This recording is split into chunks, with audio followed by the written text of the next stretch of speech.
I liken it to a tax return. Well, I don't liken it to a tax return. I think the claims process by DVA is far more complex than tax return. For someone like me, or who is of reasonable mental health, tax return is tedious. There's a lot of data entry. You have to look through receipts, and we don't like to do it. And in my view, a DVA claims process is far more complex. It's more legalistic. It's more bureaucratic. It involves collaboration with a range of stakeholders. For example, DVA, defence, doctors, other allied health professionals, trying to obtain evidence, in many cases from many years ago, to support the case. And then you've got the veteran at the centre of it all, many of whom have severe mental health conditions. And we know that veterans with PTSD have a hyperactive fear response because their amygdala, the fear centre responsible for the fear response of fight, flight and freeze, is more pronounced. It's hyperactive. And their prefrontal cortex, which is responsible for executive decision-making, higher order thinking, and doing the harder thing, like trudging through a claims process, is impaired. It's hypoactive. So all these ingredients are such that it's a very difficult process and experience for veterans, particularly those with severe mental health conditions.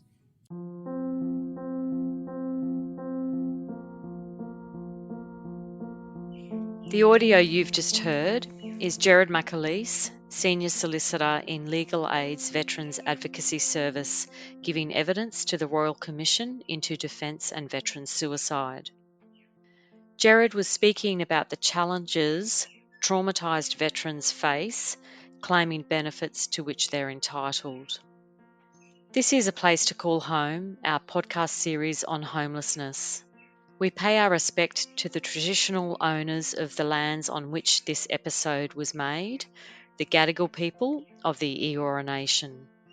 In this fourth episode, I speak to Esther and Danu, solicitors in the Veterans Advocacy Service, about homelessness in veterans. I would like to welcome Esther and Danu to the podcast today. We're talking about homelessness in relation to the veteran community. Danu and Esther, I'd ask you, would you please tell us about your role in the Veterans Advocacy Service and the work that you do? Yeah, we both work as solicitors within the Veterans Advocacy Service. It's a specialist unit within the government law team in civil law at Legal Aid. The Veterans Advocacy Service has a mixed team of advocates and solicitors, and our role is to assist veterans, serving members of the armed forces and their families and dependents in claiming and receiving a range of different benefits that they can be entitled to because of their experience serving in the military. Danu, is there anything you'd like to add? I just want to complement that our services is designed for people living in New South Wales only. But if you listen to this podcast and you're not in New South Wales, and you don't know who to reach to, and if you have a client that you identified, of course, reach it to us, and we can always refer you to other services if we know in your state. Are there particular causes of homelessness in the client group that you work with? Well, we certainly do assist a lot of people who are suffering from multiple health conditions, including mental health conditions. And if you are a veteran, and bear in mind that when we say veteran, we don't just mean someone who's served overseas or in a conflict. For our purposes, veteran, and for the purposes of the Department of Veterans Affairs and other Commonwealth infrastructure, a veteran is anyone who's served in the armed forces. So if you're a veteran who's suffering from a diagnosed or undiagnosed mental health condition, you may be affected by trauma. People who've experienced trauma are well known to have a lot of difficulty with organising documents and what we might call life management. So one of the hurdles people have when they come to us if they're homeless can be simply locating their proof of identity documents so we can prepare claims for them or gaining access to medical services. So we are really keen to work with community workers and social workers who can help bridge those communication gaps with clients and assist them with those essential tasks. I have a client at the moment that he's facing homelessness. He's transitioning from the fence. It's an interesting situation because he is suffering from mental health conditions, actually severely affecting his own life and his family life. What I'm doing for this client, for example, is I am attempting to refer him to services around New South Wales that might be able to help him, but also with his claims. So by the time that he leaves the fence, he has at least his claims already lodged with DVA. And in regards to the link of homelessness and mental health issues, one of the issues that he's mentioned to me is that, at the moment he's in defense housing, but once he transition, he will not be able to live in defense housing any longer, and he has applied for many tenancy being knocked back because of social behaviors in previous tenancies, which can lead to homelessness and which will affect his life and his family's life. Am I correct in understanding that the transition from active service within the Defence Forces to civilian life is a time in which veterans are particularly vulnerable? I believe so. Of course, depending on the individual situations, not everyone is categorized in that example that I've just given, but there is a small number of veterans that I've encountered in the previous years that do face the risk of being homeless after transitioning from defense because of, just as Esther mentioned, because they might not be able to manage their own affairs because of social behaviors due to the mental health conditions and the traumas that they experienced in service. So, in your view, is one of the main causes of homelessness in the veteran community the trauma and mental health issues they may be experiencing as a result of their service? Could be, I would say could be, but not necessarily the only reason. I couldn't say for sure that is one of the main causes because there are so many drivers of homelessness at the moment in society generally, and I think veterans are somewhat overrepresented in that. There was a study published a few years back by the Australian Institute of Health and Welfare that pinpointed that veterans or people who've served in the military are overrepresented in homelessness, also to some extent overrepresented in the criminal justice system and in having mental health disorders. And we certainly know that from our work.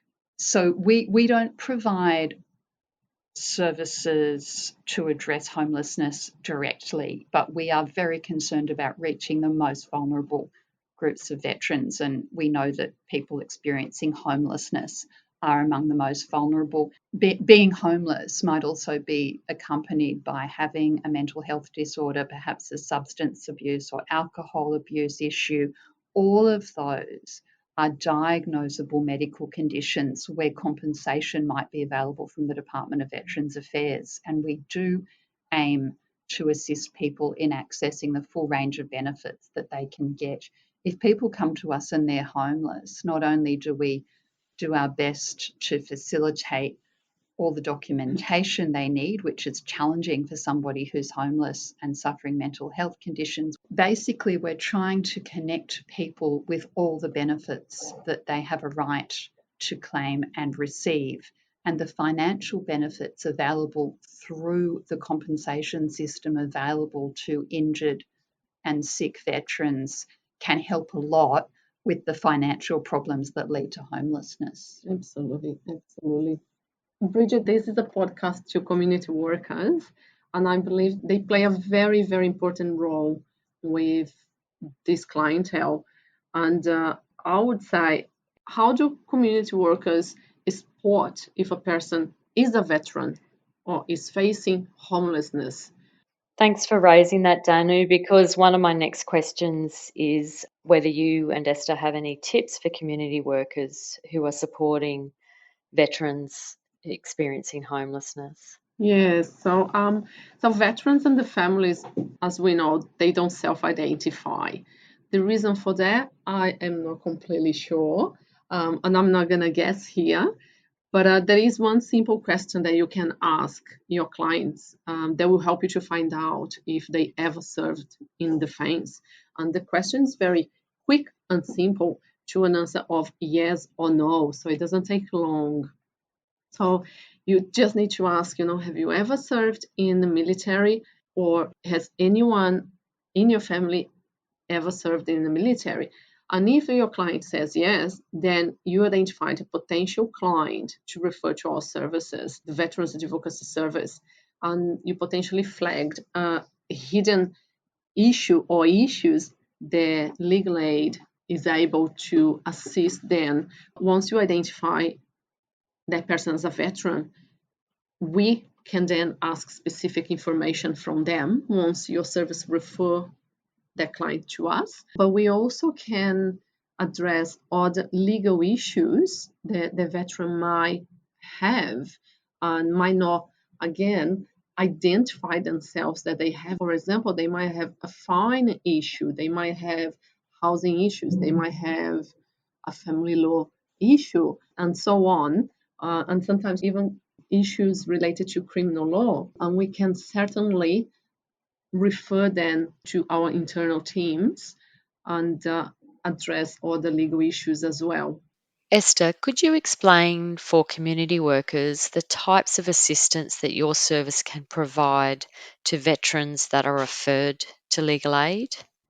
Look, in years past, it was pretty common that people couldn't get help from a state legal aid commission if they didn't fill in a lot of forms and satisfy a means test.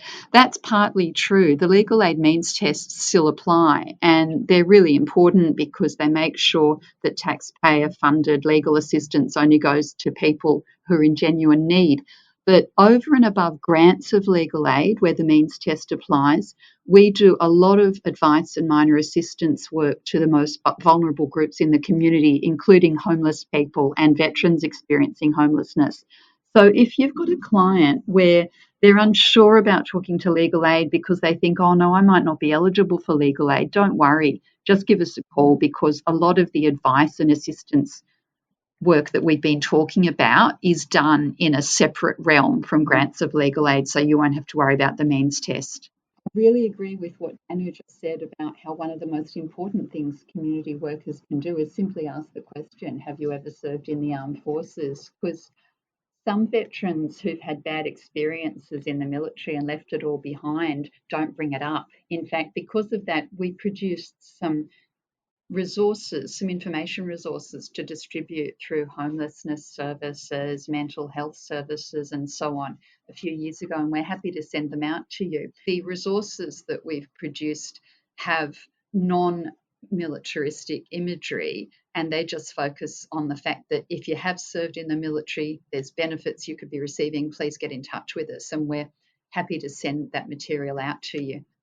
Thanks, Esther. We'll include a link in the show notes to this episode to where people can find those resources. Danny, you mentioned other legal issues that veterans might be experiencing. Are there particular legal issues that you both observe veterans might be experiencing? In my experience, most of the clients that I've helped over the years, and I've been doing this work since 2017 roughly, it's mostly related to family law issues such as custody of children, divorce, property settlement, in which it is an area that legal aid doesn't necessarily represents clients, but they can certainly provide limited advice on the particular issue. I've seen a number of clients with fines, and there could be parking fines, any other fine related issues. Yes, we do get a lot of inquiries from people with family law issues, and we make supported referrals within legal aid about that. We do get quite a lot of inquiries from people who've had a bad experience within defence who are looking for advice about how to deal with a grievance about the way they were treated within defence. And that's not so easy to find appropriate referrals for, but there's a few private firms that have got an interest in that area that we can refer out to. In terms of the work we do within legal aid, we make a lot of internal referrals to family law and also to the housing team, the employment law team, the human rights team. Is domestic and family violence one of the causes of homelessness in veterans? I would say that plays a part. In my experience, I have seen some clients that had an AVO issued and they couldn't be at home, therefore placing that particular client in a vulnerable position. But I haven't seen a lot of that. But I imagine that it is a problem or what can cause homelessness. Yeah, we certainly do get consulted from time to time by veterans who are looking for advice and assistance in relation to an AVO. They may be defending an AVO. I think in general it's pretty well understood that people who have a background of trauma and mental health conditions are going to be at greater risk of experiences of domestic and family violence, whether that's as a perpetrator or experiencing being on the receiving end of violence or abuse. Have you observed any systemic issues that contribute to homelessness in veterans?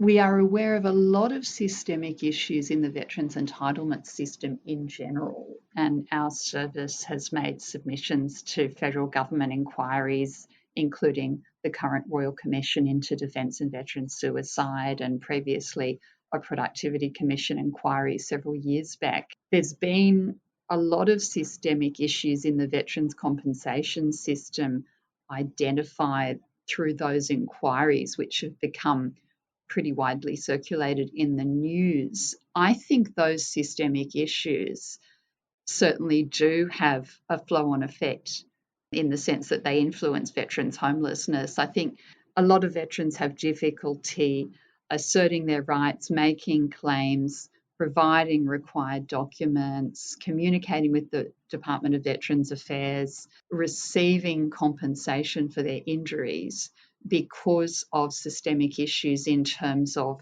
a massive, unwieldy compensation infrastructure and overly complex legislation. So we do aim to help people cut a clear pathway through some of those systemic problems. We help people claim benefits and entitlements through three main federal pieces of legislation that provide benefits. They provide benefits through rehabilitation, through compensation for economic and non-economic loss, that is, compensation for impairment and compensation for the inability to work.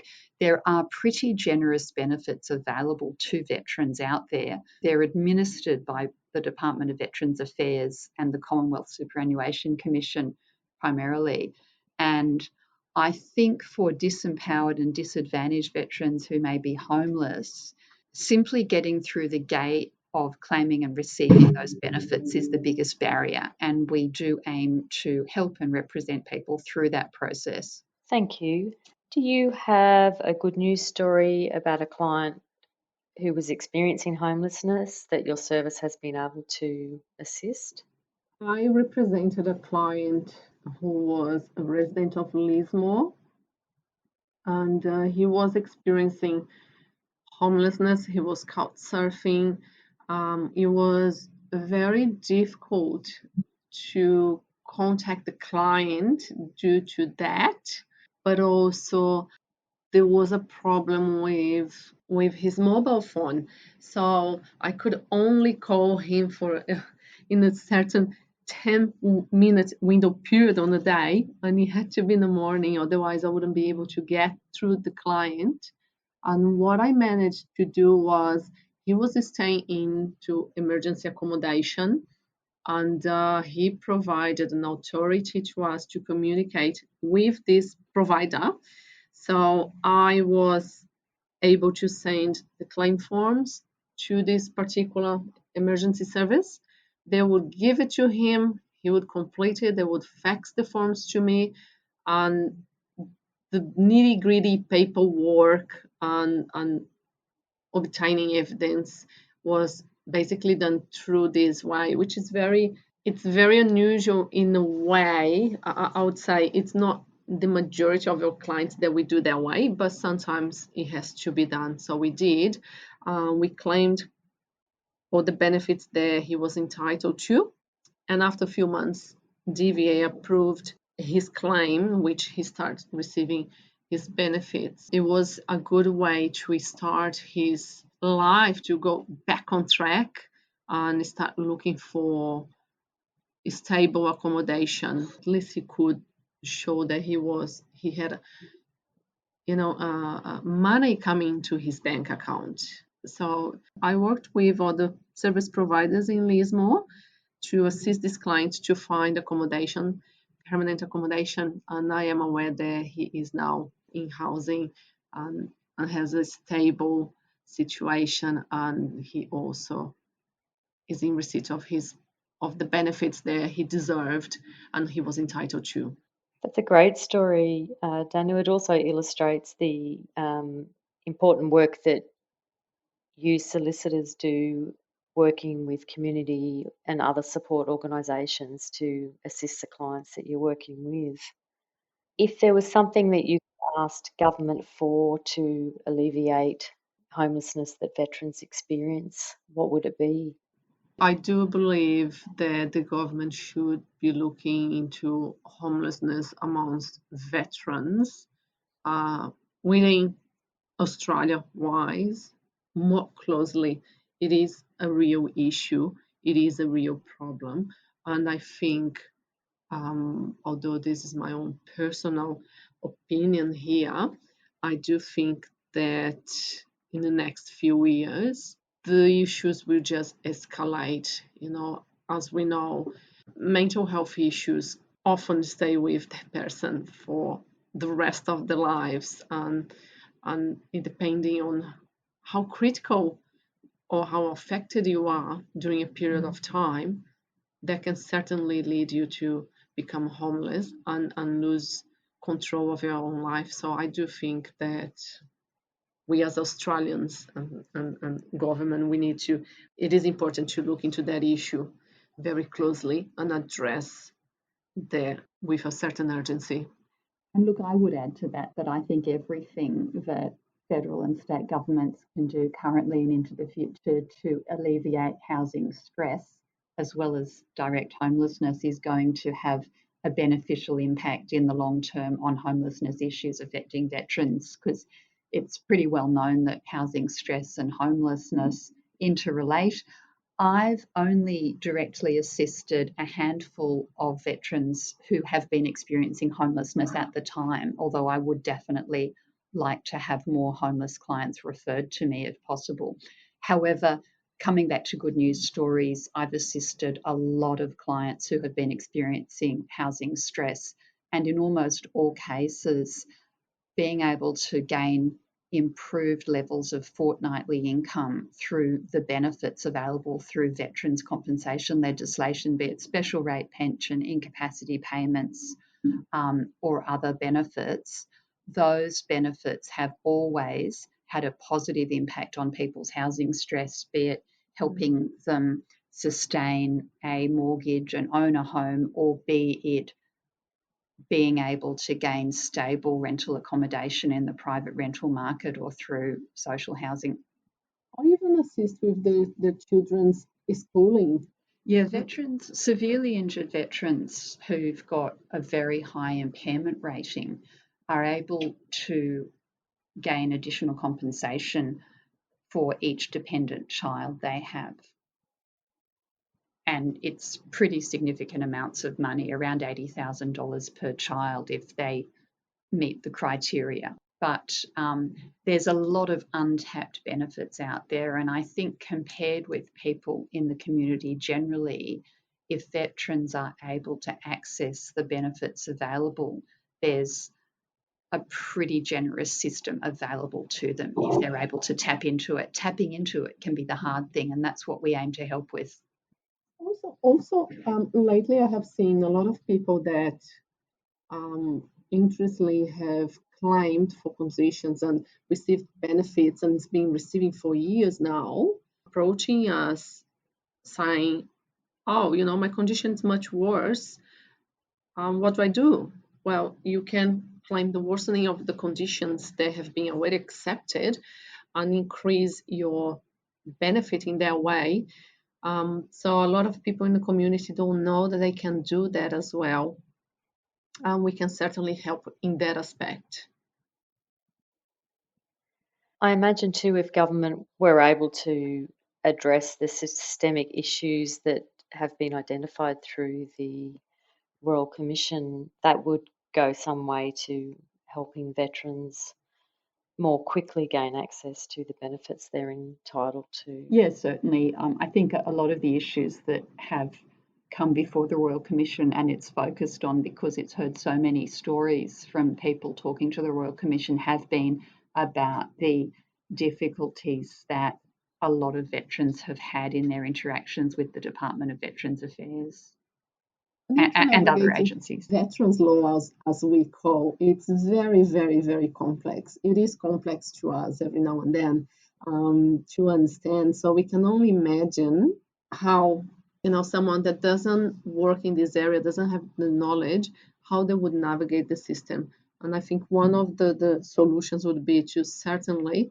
make legislation clear and simpler. Yeah, and that's one of the issues that is very high on the Royal Commission's agenda, the recommendations about simplifying the legislation. And that's going to have a flow-on benefit to people in the long run, in that it'll make it easier to claim and mean that people that don't have access to legal advice but make a claim anyway will be potentially less disadvantaged by falling into some of the pitfalls that exist if you don't know how to navigate the varying legislation. We invite your service, if you're interested, to get in touch with us. We can always organize a presentation to your service, not only in relation to the laws applicable to this area, but also further talk about our services and how we can help and how you can help your clients and how we can work together to help old veterans and their families. I highly recommend get in touch with us and let's work together. Let's be part of the solution. Look, I agree. I wholeheartedly agree.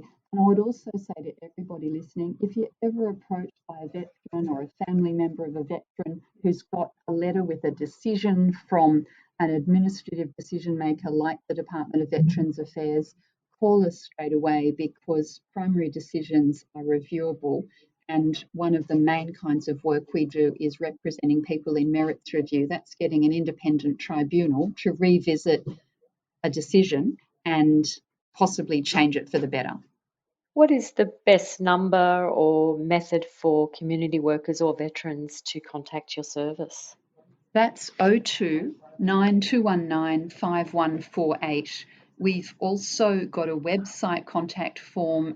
We can also be contacted by direct email, which is veterans@legalaid.nsw.gov.au. We are happy to receive referrals from your service by email, by phone, or by you going to the self-referral on the Legal Aid website. Thank you, and we'll include a link to that in the show notes for this episode. That's all for this episode.